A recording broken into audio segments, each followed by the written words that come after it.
লাগাবেন না। এই তোমার সংস্কৃতি আমি সবাইকে অনুরোধ করবো স্থায়ীভাবে বর্জন করুন। ন্যায্য অধিকারকে, ন্যায্য দাবিকে, ন্যায্য আন্দোলনকে বিপদগ্রামী করবেন না, বিভ্রান্ত করবেন না। একটা ইউটিউব চ্যানেলে বলেছে ধর্মীয় উস্কানি দিয়ে সারা দেশে দাঙ্গা লাগানো হবে। আজকের সমাবেশে আওয়ামী লীগের প্রচার করে নাকি টাকা খরচ করেছে, আজকে সেরকম কিছুই হয়নি। আমি বলতে চাই এই ইউটিউব চ্যানেলের বিরুদ্ধে সরকার ব্যবস্থা গ্রহণ না করলে আমরা স্বরাষ্ট্র মন্ত্রণালয়ে এটা করতে যাব। আপনাদেরকে পরিশেষে অনুরোধ করব, ঐতিহাসিক শঙ্করদেবী মন্দির এটি উপরিতে রয়েছে, আমাদের ঐতিহ্যের স্মারক, সেটি দখল করা হচ্ছে ভূমিদস্যুরা।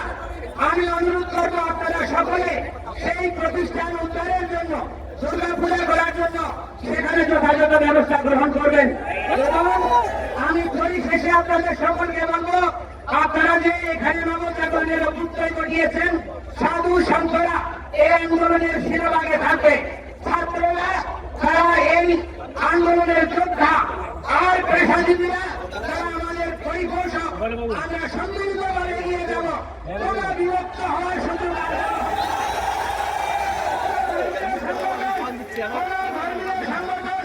অথবা কোন সনাতনী নাম ব্যবহার করে কোন আপনার প্রতিষ্ঠান এই আন্দোলনে যোগদান না করে নিষ্ক্রিয় ভূমিকা পালন করে তাদেরকে সামাজিকভাবে বর্জন করুন। আমরা একটা পুত্র, আমরা সনাতনী, আমরা বঙ্গের সন্তান।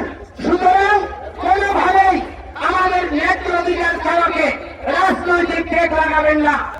আমরা বলতে চাই, অতীতে আমার মুসলমান ভাইদের আন্দোলনকে, ইসলামী আন্দোলনকে জিহাদি, জঙ্গি অথবা পাকিস্তানপন্থী ঠেক দিয়েছে।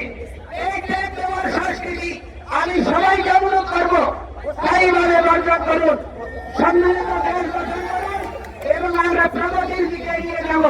এই অগ্রযাত্রায় আপনারা সবাই সঙ্গে থাকবেন তো?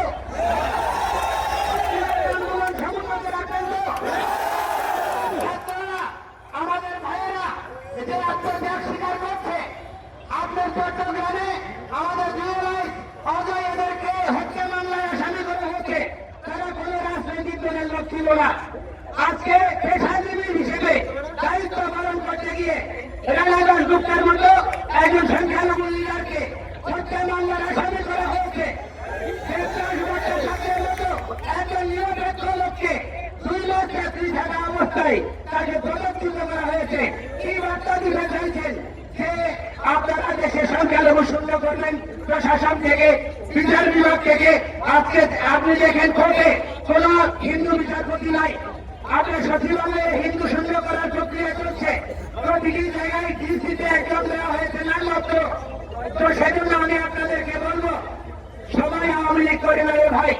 আপনারাও যেন বিপদে পড়ে অনেকে আওয়ামী লীগ করেছেন, অনেকে দলীয় পরিস্থিতির শিকার হয়ে রাষ্ট্রযন্ত্রে পৃষ্ঠ হওয়ার ভয়ে কাজ করেছে, তাদেরকে আপন করে নিন। বিভক্তি ত্যাগ করে একটি সুন্দর দেশ বিনির্মাণ করুন।